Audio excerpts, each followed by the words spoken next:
Bien, hablaremos ahora de los músculos. Los músculos en el hombro, nada más. Estos músculos se dividen en dos grupos grandes, que son los superficiales y los profundos. Los superficiales son el trapecio y el deltoides. Estos le dan la forma al hombro que ya conocemos, ¿no? Todo esto desde el cuello hasta el hombro. Y los profundos, pues evidentemente son profundos a estos dos. Son el elevador de la escápula, el romboides menor y el romboides mayor. Aquí están señalados, mayor y menor. Vamos viendo estos dibujos que vienen en su libro. El trapecio une a la escápula y la clavícula con el tronco, mientras que el deltoides une a la escápula y la clavícula con el húmero, y entre los dos le dan sostén y estabilidad al hombro, para que pueda relacionarse y que pueda también llevar a cabo los movimientos de elevación, por ejemplo, ¿no? Vamos a ver entonces el músculo trapecio. Vamos a ver primero las estructuras óseas. Obviamente esta es una visión posterior. Este es el cráneo. En el cráneo vamos a ver que hay una protuberancia occipital externa, porque también hay una interna, pero esta es la externa. Más o menos se puede palpar, a lo mejor si no hay mucha grasa en el cuello. En la línea media, estas como bolitas, que no son bolitas, son las apófisis mastoides, están atrás justo del lóbulo de la oreja, aquí, se pueden palpar luego. Entonces si seguimos estas apófisis hacia atrás, en el centro está esta protuberancia occipital. Y a lo largo de esa línea que seguimos se forma la línea nucal superior.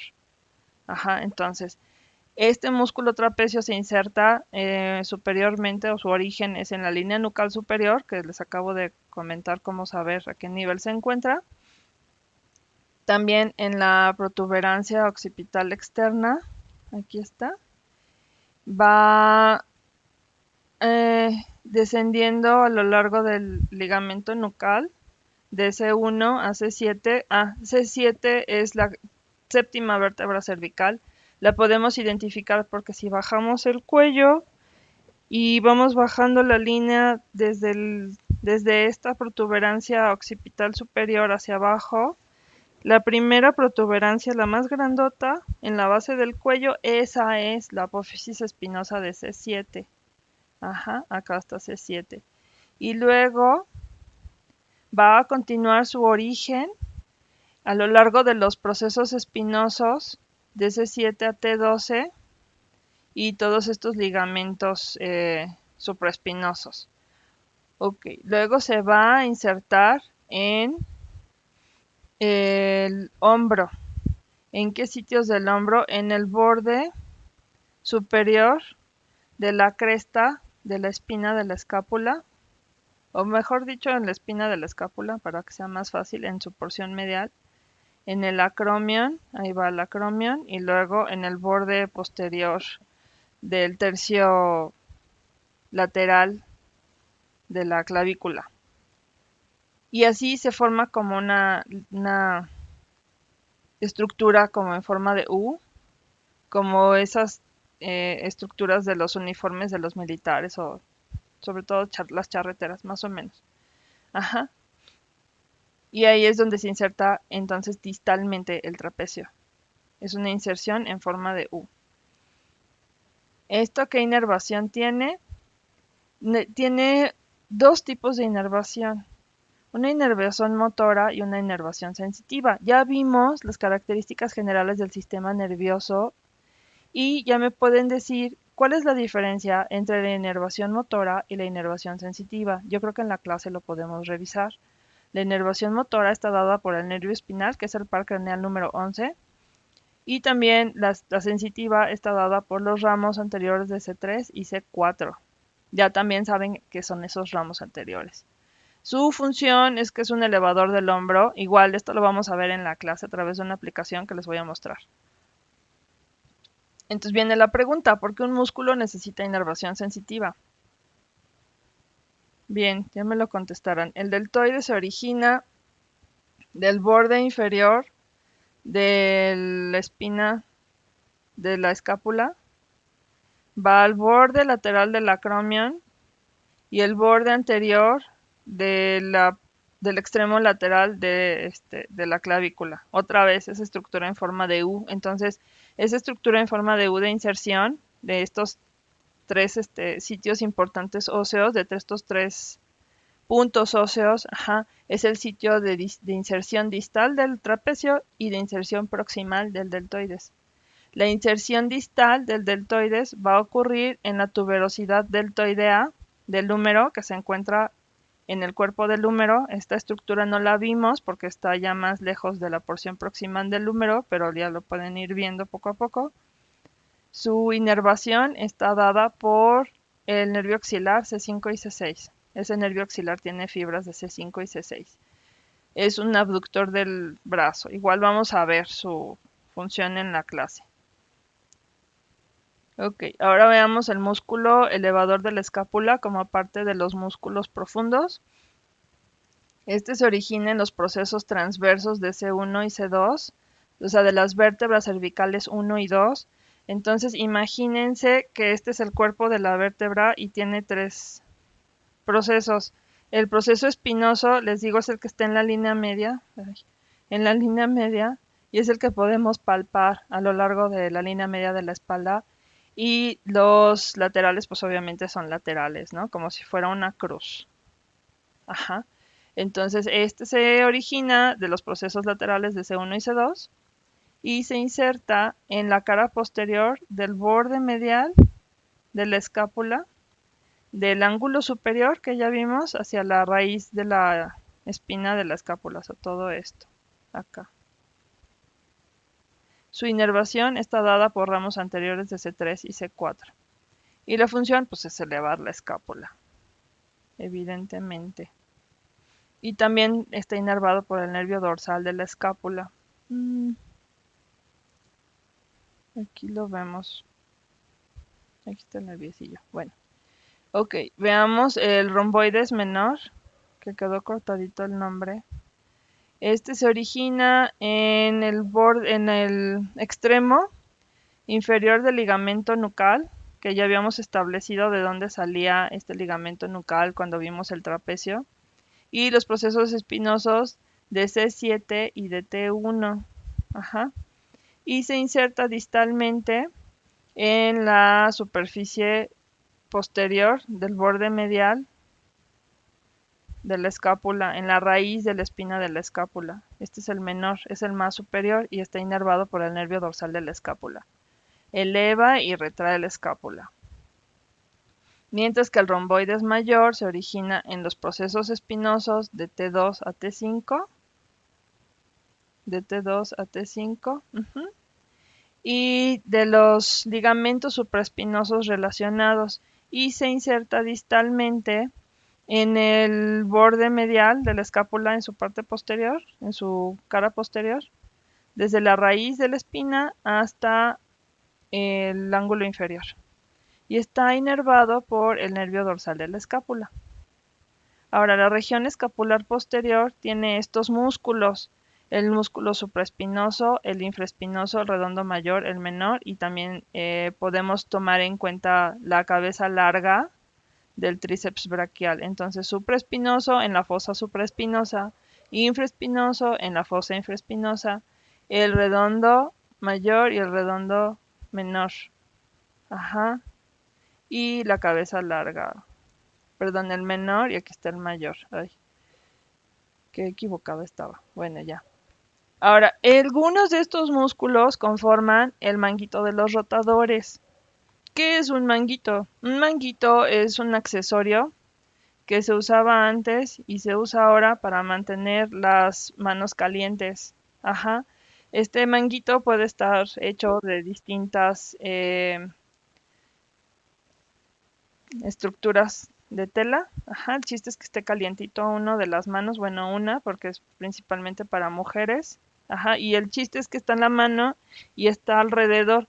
Eso es lo mismo que pasa con los músculos, considerando que la mano o las dos manos estuvieran conformando la articulación glenohumeral y el manguito serían músculos que la rodean para mantenerla firme, no para mantenerla caliente.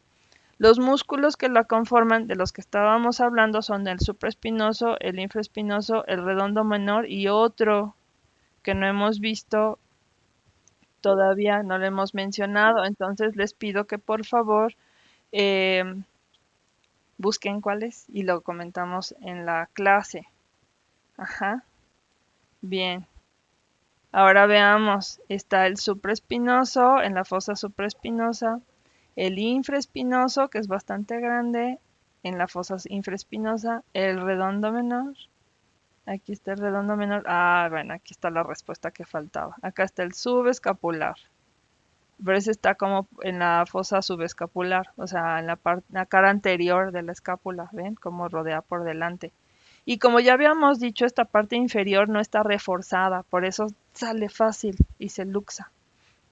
Ok, veamos rápidamente los músculos que nos faltan. El supraespinoso se origina de los 2/3 mediales de la fosa supraespinosa, de la escápula y la fascia profunda, y se inserta en el tubérculo mayor del húmero, lo más superior. La inervación dada por el nervio supraescapular. Aquí vemos de manera interesante esta escotadura supraescapular, que ahora es foramen porque está el ligamento y por aquí pasan estructuras. Ok, el infraespinoso se origina de los 2/3 mediales de la fosa infraespinosa y su fascia y se inserta igual en el tubérculo mayor del húmero. La inervación está dada por el nervio supraescapular. Los movimientos los vamos a ver en clase. La inervación de este redondo menor que viene, me faltó ponerle las flechitas. El redondo menor, viene también de los 2/3 superiores del, ahí está, los 2/3 superiores del hueso en la parte posterior de la escápula, adyacentes al borde lateral de la escápula, y se inserta en el tubérculo mayor del húmero también. Pero vean, el supraespinoso se inserta en la parte más superior del tubérculo, el infraespinoso como en la parte medial y el redondo menor en la parte más inferior. Ajá, inervado por el nervio axilar. Y el redondo mayor se origina de una parte oval, acá en la parte posterior de la escápula, en el ángulo inferior, y se inserta en el labio medial del surco intertubercular, en la cara anterior del húmero. Por eso no participa en el manguito, porque ya está muy abajo, no tiene relación con la articulación. Y está inervado por el nervio subescapular inferior. Ok. Ahora veamos la cabeza larga del tríceps braquial.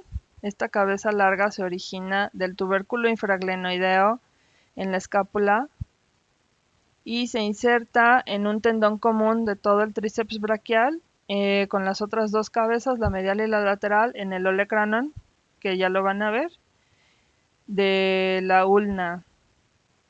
Ok. Y su inervación por el nervio radial. Ahora vienen estas vías que se conforman rápidamente hacia la región escapular posterior. Estas vías son en este foramen, por donde va a pasar el nervio supraescapular, pero está relacionado con la arteria supraescapular, pero esta arteria está por fuera. Entonces es importante que distingan quién sí va por dentro y quién va por fuera. Nervio y arterias supraescapulares van juntos, pero el nervio es el que pasa a través del foramen, que se conforma por la escotadura supraescapular y el ligamento escapular transverso superior. Luego se forman tres espacios, un espacio cuadrangular, el espacio triangular y el intervalo triangular. El espacio cuadrangular, como tiene forma de cuadrado, aquí está, este espacio cuadrangular entre el borde inferior del redondo menor, el cuello quirúrgico del húmero, el borde superior del redondo mayor y el borde lateral de la cabeza larga del tríceps braquial, y las estructuras que pasan a través de este lugar son el nervio axilar y la arteria circunfleja humeral posterior. Luego viene el espacio triangular, este está conformado por el borde medial de la cabeza larga del tríceps braquial, el borde superior del redondo mayor y el borde inferior del redondo menor, y por aquí pasa la arteria circunfleja escapular.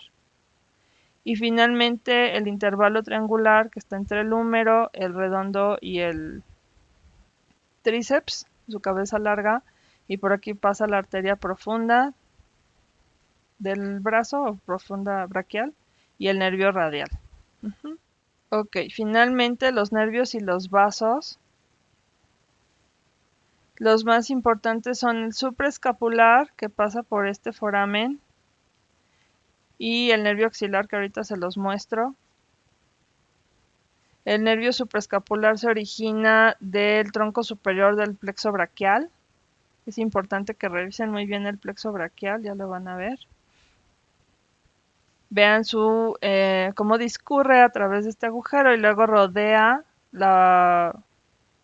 este cuello y el cuello de la escápula en la parte superior del cuello, y se va hacia la parte posterior para inervar estos músculos, el supraespinoso, por ejemplo. Ok, y luego está el axilar, que va por debajo del cuello de la escápula, se origina del tronco superior del plexo braquial, pasa por esta estructura que habíamos mencionado, esta que sería el espacio cuadrangular, y perdón, e inerva también algunos de estos músculos, por ejemplo, el redondo menor. El mayor, perdón, el mayor. Bueno, de arterias, rápido, vemos que era la subclavia. Aquí está la subclavia. De la subclavia emergen algunas ramas importantes. La primerísima es la vertebral, esa va hacia el cuello y luego irriga cosas que en la cabeza. El tronco tirocervical, del que una de las ramas es la arteria supraescapular. También tenemos esta arteria circunfleja, humeral circunfleja anterior, que es rama del axilar ya. Y tenemos la circunfleja escapular, que también es rama ya de la subescapular, que viene del axilar. Muy bien, bueno, con esto terminamos hombro y nos vemos en la clase.